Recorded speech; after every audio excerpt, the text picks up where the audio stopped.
మాది మంగపేట మండలం కమలాపురం గ్రామం. నేను బందెల సాంబయ్య భార్యని. ఆయనకి మే 2వ తారీఖు రోజు జీడివాల దగ్గర యాక్సిడెంట్ అయింది. లారీ ఢీ కొట్టి వెళ్ళిపోయింది. లారీ ఢీ కొట్టి వెళ్ళిపోయిన ఒక 2 నిమిషాలకి ఎస్ఐసార్కి ఫోన్ వచ్చింది. ఒక టాటా ఏసీ డ్రైవర్ ఫోన్ చేసి ఇట్లా యాక్సిడెంట్ అయిందని చెప్తే సార్ వాళ్ళు ఒక 5 నిమిషాలలో అక్కడికి చేరుకున్నారంట.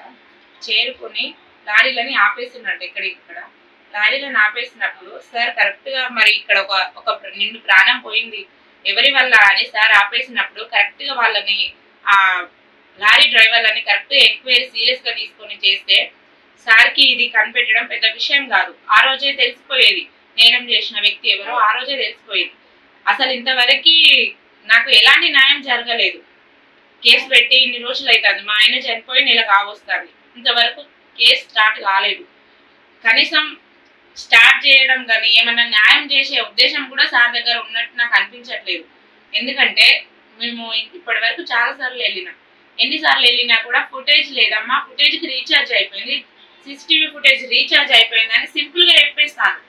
చెప్పేస్తే ఇప్పుడు అంత సింపుల్గా చెప్పేస్తే అంటే ఒక మనిషి ప్రాణం అంత ఈజీనా? ఒక ఆఫీసర్కి ఒక మనిషి చనిపోతే కనీస బాధ్యత లేదా? ఒక మనిషి చనిపోతే నష్టం ఒక మనిషికి కాదు, మాకు ఇప్పుడు నా కుటుంబానికి మొత్తానికి నష్టం. ఇప్పుడు నేను నా పిల్లలు రోడ్డున్న పడ్డాం, మాకు దిక్కు మొక్కు లేదు, మాకు కనీసం ఉండడానికి ఇల్లు లేదు, మేము చాలా పేదోళ్ళం, నాకు 2 చిన్న పిల్లలు. ఇప్పుడు నా పరిస్థితి ఏంది, నా పిల్లల పరిస్థితి ఏంది, మా భవిష్యత్తు ఏందో నాకు అర్థం కావట్లేదు. కనీసం ఉండడానికి ఇల్లు లేదు, నేను కిరాయి ఇంట్లో ఉంటున్నా. ఇలాంటి టైంలో మా ఆయనకి యాక్సిడెంట్ అయ్యి నిండు ప్రాణం పోయింది.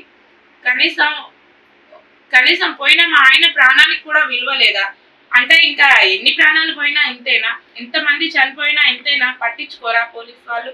ఇంకా మేము ఎవరికి చెప్పుకోవాలి? ఎవరు మాకు న్యాయం చేస్తారో మాకు అర్థం కావట్లేదు. ఒక పోలీస్ ఆఫీసర్కే కదా మేము ఏదైనా సరే, మనం ఒక బాధ వచ్చిందన్నా, ఒక ఇన్సిడెంట్ జరిగిందన్నా అది పోలీసులు ఉన్న ధైర్యంతో కదా మనం పోలీస్ స్టేషన్కి వెళ్ళి కంప్లైంట్ ఇచ్చి మనకు న్యాయం చేయాలంటాం. అలాంటి పోలీసు వాళ్ళే పట్టించుకోకపోతే మేము ఏం చేయాలి? నేను ఒక ఒంటరి ఆడదాన్ని, నాకు ఏమీ లేదు, నాకు 2 చిన్న పిల్లలు, నా భర్త చనిపోయిండు, నా కుటుంబం నేను రోడ్డు మీద పడ్డా. ఇప్పుడు నాకు ఎవరు న్యాయం చేస్తారు? నాకు ఎట్లా న్యాయం జరుగుతుంది? ఎట్నారం పోలీస్ స్టేషన్కి ఇంతవరకు మాకు న్యాయం జరగలేదు. బ్లూ కలర్ లారీ అని కూడా మేము ఖచ్చితంగా విట్నెస్ కూడా చెప్పిండ్రు. బ్లూ కలర్ లారీ అమ్మ కొత్త లారీ అని విట్నెస్ వాళ్ళు కూడా చెప్పిండ్రు. నేను ఈ విషయం కూడా చెప్పిన, సార్ బ్లూ కలర్ లారీ అంటే రేర్ కలర్ కదా సార్, ఇది చూడండి మీకు ఖచ్చితంగా దొరుకుతుంది. ఎగ్జాంపుల్ ఒక 3-4 లారీలు బ్లూ కలర్ లారీలు అయినా కూడా వాళ్ళని ఎంక్వైరీ చేస్తే మీకు పెద్ద విషయం కాదు సార్ అని కూడా చెప్పిన. ఆ లారీలలో మేము ఏదని చెప్పాలమ్మా అని సార్ నన్ను క్వశ్చన్ వేస్తాను. అది చేయాల్సింది ఎవరు సార్? అది చేయాల్సింది ఎవరు? వాళ్ళు చేయాలి. వాళ్ళు చేయాల్సింది పోయి ఏం చేయాలమ్మా, మేము ఏం చేయాలమ్మా అని ప్రతిసారి మమ్మల్ని క్వశ్చన్ వేస్తే, నేను బయట ప్రపంచం తెలియని ఒక దళిత మహిళని, కనీసం నేను ఆలోచించినట్టు కూడా ఒక ఎస్ఐ ఆలోచించలేడు సార్, నాకు అర్థం కావట్లేదు. ఏంటి అసలు ఈ దళితులకు ఎటునాగరం పోలీస్ స్టేషన్ లో అసలు న్యాయం జరగదా? ఇప్పటికీ నాలాంటి పరిస్థితి ఇంకొక మహిళకు కూడా జరిగింది చుంచుపల్లిలో, వాళ్ళు కూడా దళితులే, ఇంకొకరికి కూడా జరిగింది కుకిల్ల వాళ్ళకి. ఎవరికి ఇంతవరకు న్యాయం జరగలేదు. దళితులకు న్యాయం చేయరా ఎట్నారం పోలీస్ స్టేషన్ లో? కాకపోతే అసలు న్యాయమే చేయరా? న్యాయం జరగదా? అసలు ఎట్లా న్యాయం చేస్తారు? మేము దళితులమనా మమ్మల్ని చిన్న చూపు చూసేది? వాళ్ళు చేస్తే వాళ్ళ ప్రాణాలకు, దళితులు చచ్చిపోతే దళితుల ప్రాణాలకు కూడా విలువ ఇయ్యరా? అంటే ఒక జీవి చనిపోయినట్టు చూస్తారా లేకపోతే ఏమన్నా? అసలు ఎట్లా ట్రీట్ చేస్తారు దళితులు అంటే? దళితులు అయితే మనుషులు కాదా? మా ప్రాణాలు కాదా? నాకు న్యాయం జరగదా? మనము అసలు ఎక్కడున్నాం? ఇంత చీప్గా చూస్తారా? ఇంత చులుగనా దళితుల ప్రాణం అంటే? ఇప్పుడు నా పిల్లలు నేను రోడ్డు మీద పడ్డాం, అసలు మా పరిస్థితి ఏంది? మేము ఎట్లా బ్రతకాలి? మరి సార్ ఎందుకు మాకు న్యాయం చేయట్లేదు నాకు అర్థం కావట్లేదు.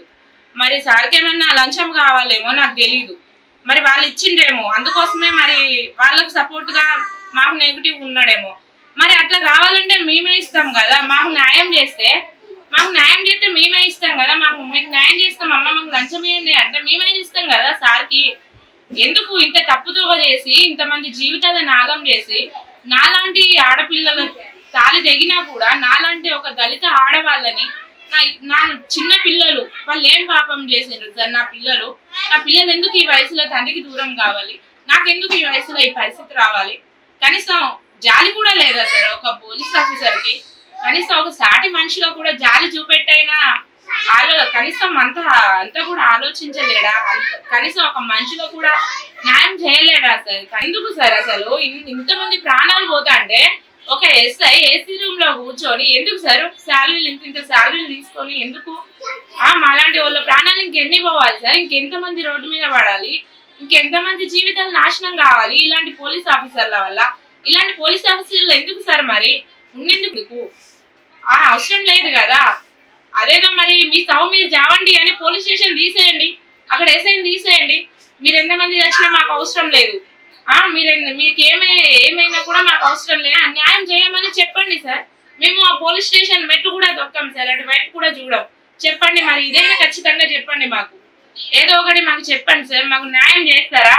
లేకపోతే మరి మీకు దళితులు కదమ్మా మీకు న్యాయం చేయం అని మీరు చెప్తారా? నాకు ఏదో ఒకటి డిసైడ్ చేయండి. ఎందుకంటే నాకు ఏం లేదు సార్. నేను అసలు ఎట్లా అంటే కనీసం ఇల్లు కూడా లేని పరిస్థితి. నేను ఎట్లా బతకాలి, ఎక్కడ బతకాలి? నా పిల్లల్ని ఎట్లా పెంచి పెద్ద దుఃఖంలో ఉన్న ఒక ఆడపిల్లని నేను ఎన్నిసార్లు తిరగాలి సార్ పోలీస్ స్టేషన్ చుట్టూ? ఎన్నిసార్లు తిప్పించుకుంటారు సార్ నన్ను? ఇంత పుట్టెడు దుఃఖంలో ఉండి నా జీవితం, నా పిల్లల జీవితం నాశనం అయిపోయింది. కనీసం ఇప్పుడైనా పోలీసు వాళ్ళైనా నాకు కనీసం న్యాయం చేస్తారేమో అని ఇంత పుట్టెడు దుఃఖంతో మీ చుట్టూ తిరిగితే కనీసం పట్టించుకోరా సార్? న్యాయం చేయరా సార్ కనీసం ఒక ఆడపిల్లకి? ఎందుకు సార్ ఇంత అన్యాయం ఏంటి సార్ అసలు? తిరగాలండి పోలీస్ స్టేషన్ చుట్టూ ఒక ఆడపిల్లనై ఉండి ఇద్దరు చిన్నపిల్లల్ని పట్టుకొని ఎన్నిసార్లు తిరగాలి సార్? నాకు ఇక్కడ న్యాయం జరుగుతుందని నమ్మకం లేదు సార్. ఏటూరు నగరం వస్తే న్యాయం చేస్తాడని నాకు అస్సలు నమ్మకం లేదు సార్.